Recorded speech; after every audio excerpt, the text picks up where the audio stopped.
এটা কুচবিহার জেলার কুচবিহার 2 ব্লকের বানেশ্বরের কাছে সিদ্ধেশ্বরী শিব মন্দির। এটা 500 বছরের পুরনো, চিলা রায়ের আমলে প্রতিষ্ঠিত হয়েছে। চলো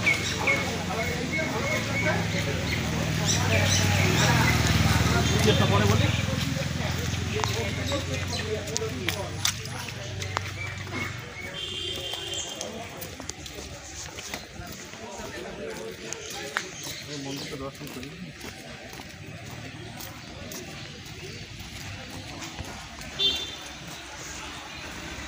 বাংলা কথা শোনা মেরামত, দেখো মেরামত।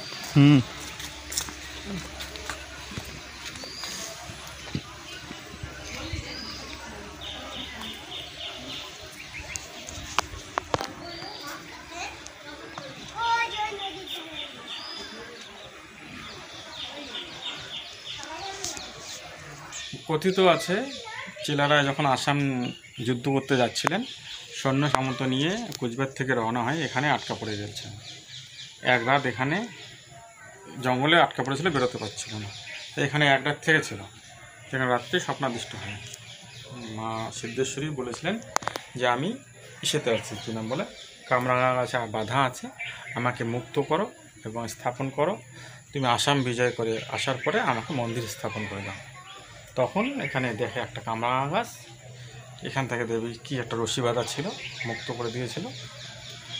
তারপরে আসাম বিজয় করতে গেছিল, তখন আসাম বিজয় করে ফেরার পর উনি এখানে মন্দির বানিয়েছেন। সেই কামরাঙা গাছ সেই 500 বছরের পুরনো, তখন থেকে সে দাঁড়িয়ে আছে এখানে। এই মন্দিরটা তাও কত বছর পুরনো হবে? 500 বছরের বেশি, 500 বছরের বেশি আনুমানিক। 500 এপাশে নয় ওপাশে। এই দেখো কামরাঙা গাছ এখনও আছে।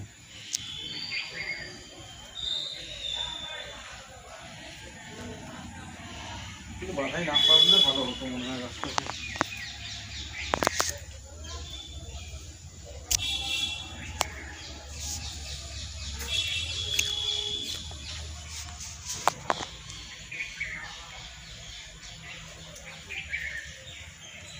গাছটাকে বাধাই করাতেই মনে হয়।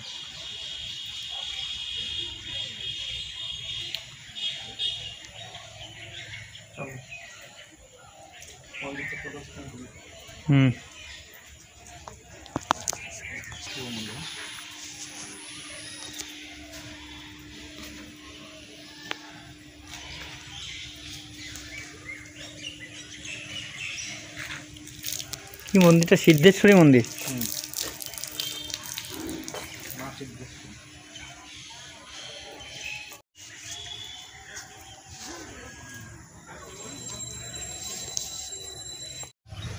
ছবি না এসে ভিডিও দিই এই মন্দিরটা। চূড়াটা তো চূড়াটা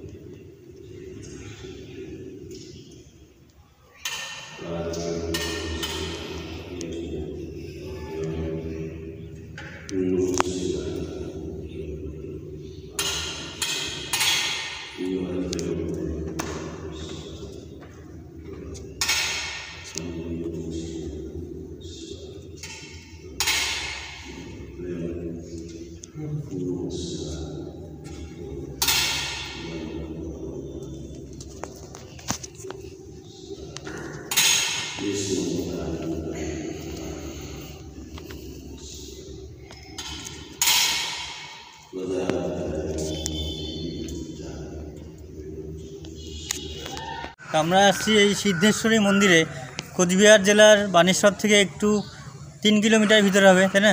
3 কিলোমিটার ভিতরে এই সিদ্ধেশ্বরী মন্দির। তো আমরা আজকে সিদ্ধেশ্বরী মন্দির দর্শন করলাম, আমি এবং আমার এক দাদা বিজনদা। তো আমরা দেখলাম এই মন্দিরটা অনেক পুরনো, প্রায় 500 বছরের পুরানা। এই মন্দিরটা দেখে খুব ভালো লাগলো এবং আমরা ভিতরে গিয়ে প্রণাম করলাম। ভিতরে আমাদের তুলতে দেয়নি ছবি, তাও যতটা পারলাম করার চেষ্টা করলাম।